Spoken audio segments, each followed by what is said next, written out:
Hello दोस्तों, राम राम, good morning. 7 week transformation series का आज मेरा 6th डे है और अभी 5:15 हो रहे हैं। पहली मील है मेरी 100 ग्राम किनवा, 10 काजू और 4 खजूर। और जिम के लिए ले जा रहा हूँ मैं 1 स्कूप प्रोटीन और 5 ग्राम क्रेटिन।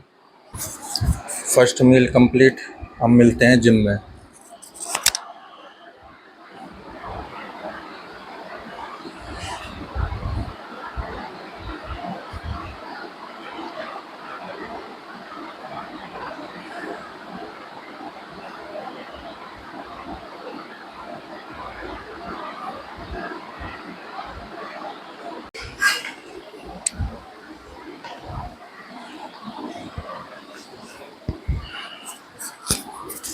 अब 12 बज रहे हैं और लंच में अब मैं लूँगा राजमा और सैलेड। सैलेड में जैसे डेली खाता हूँ मैं, सिर्फ खीरा और प्याज। और आज मैं एक टॉपिक कवर करना चाहता हूँ। जैसे आजकल ट्रेंडिंग में आप सब ने देखा होगा, बहुत बच्चे या जिन्हें एक्सपीरियंस है वो भी किसी न किसी तरह का चैलेंज दे रहे हैं एक दूसरे को। अभी फ़िलहाल एक बच्चे ने दिखाया था मुझे कि वो अपनी एल्बो से ये जो कोल्ड ड्रिंक की केन्स होती हैं उनको तोड़ रहे हैं, 8-10 केन को लगातार। और फिर लास्ट में दिखाया कि एल्बो में के नीचे मसल में भी हल्के से स्क्रैचेस आए, थोड़ा सा खून निकलता हो उसमें दिख रहा है। तो ऐसे चैलेंजेस कई जैसे एक्सेप्ट करते हैं बच्चे, ताव में आके, जोश में आके एक दूसरे की बातों में कि मुझे भी करना है। तो पहली बात तो ये कि इसका फिटनेस से तो कोई मतलब ही नहीं है कि इसमें क्या फ़िटनेस, क्या आप डेली जिम जा रहे हो या फिट हो रहे हो, या फिट हो तो आप ये बोतलें तोड़ोगे, या कई तरह का कि डंबल ऐसे उठाओ, या कई तरह के जो चैलेंज चल रहे हैं, तो उनका इन फिटनेस से तो कोई मतलब ही नहीं है। हाँ, दूसरी बात ये है कि जैसे नॉर्मली ग्रुप में बात चलती है, ये चैलेंज करके देखना है, बातों में आके वो ट्राई करते हैं और इंजरी और करवा के बैठ जाते हैं। अब ये बताओ, इंजरी होने के बाद आपको क्या मिला? नुकसान तो आपका ही हुआ। ऐसा तो है नहीं कि जिसने चैलेंज दिया था वो आया, आपको सम्मानित किया कि हाँ भाई चैलेंज ट्राई किया है, लेकिन लॉस तो आपका हुआ। अब इंजरी हो गई, अब कई महीने ऐसे लेके बैठे रहो, और एक बार मेजर इंजरी हो गई तो ज़िंदगी भर के लिए बैठ जाओगे। फिर दूसरी चीज़, अगर मान लो ये ऊट-पटांग चैलेंज आपने कर भी दिए, तो क्या मेडल मिलेगा आपको?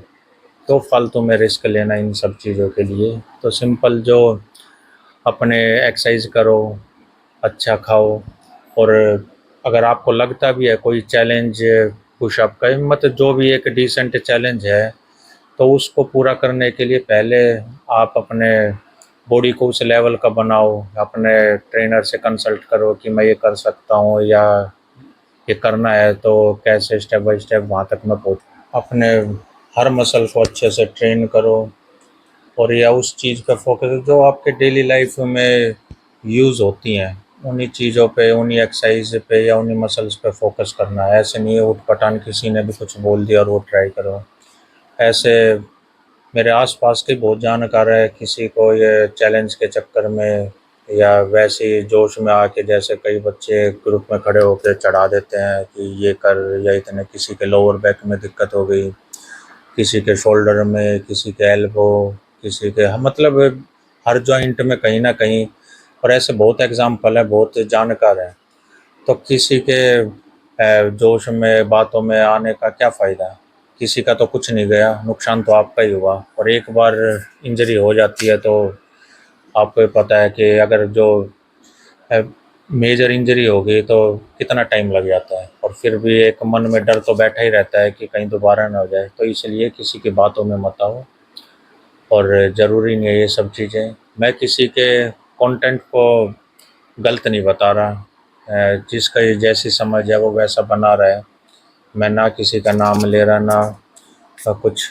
हो सकता है अभी मैंने भी अभी सोशल मीडिया पे वीडियोस बनाने चालू किए हैं, तो कुछ मेरे से भी गलती हो सकती हैं, धीरे धीरे करके मैं भी सीख रहा हूँ, या कैमरे के सामने हमने क्या बोलना है क्या नहीं है, क्योंकि एक बार जो वीडियो अपलोड हो गई वो फिर रहती है। ये नहीं कि बाद में हमें सोचना पड़े कि यार हमने ये गलत किया था। फिर भी अगर हो जाती है, मैं अपने खुद से कह रहा हूँ कि फिर भी अगर कोई गलत मेरे थ्रू कोई बात जाती है या टेक्निक है कुछ भी, तो हम आगे उस चीज़ को फिर से ठीक करने की ट्राई करेंगे। तो अपना ध्यान रखें और सोच समझ के वर्कआउट करें, सोच समझ के इन फालतू के चैलेंजों में फंसे, इससे कुछ नहीं मिलना है। अपने सेफ रहो, अच्छी एक्सरसाइज करो और पॉसिबल हो तो किसी प्रोफेशनल ट्रेनर के अंडर करना चाहिए। और अंडर गाइडेंस देखो फ़र्क तो होता ही है।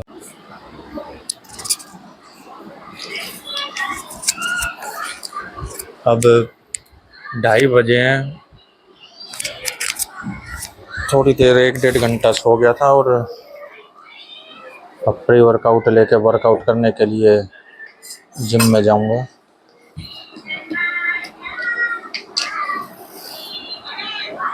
अरे विहान, वापस जाओ।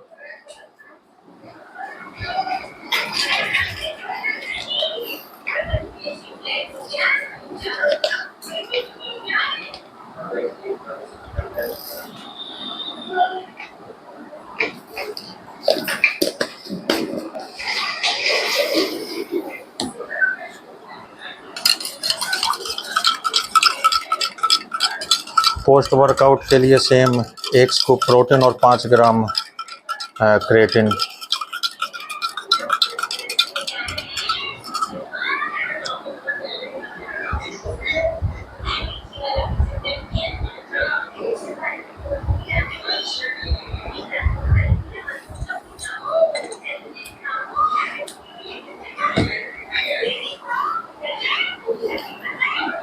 सुबह थोड़ा जल्दी उठता हूँ तो फिर आने के बाद 1-1.5 घंटा अगर सो जाता हूँ तो अच्छा फील करता हूँ, बॉडी रिलैक्स हो जाती है, रिकवर फील करता हूँ काफ़ी।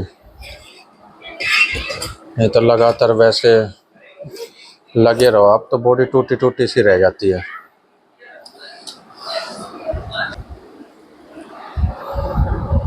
वीडियो बनाते हुए बच्चों को रोकना बड़ा मुश्किल हो जाता है।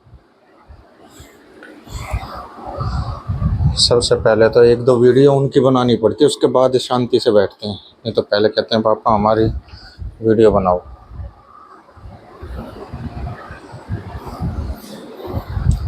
कोशिश करता हूँ कि कम से कम फैमिली के सब लोग व्लॉग में आए, थोड़ी प्राइवेसी भी ज़रूरी है।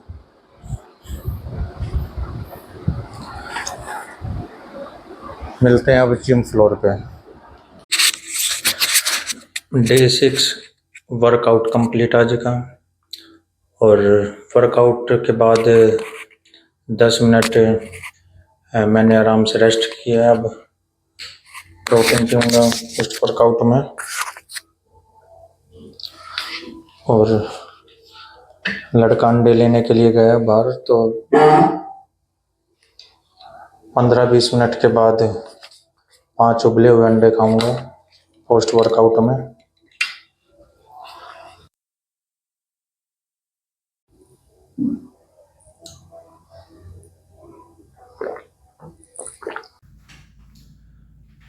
प्रोटीन पिए हुए अब मुझे आधा घंटा हो गया है।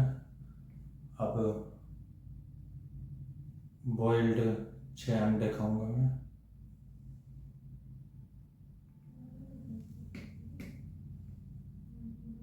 मिलते हैं अब नेक्स्ट मील में।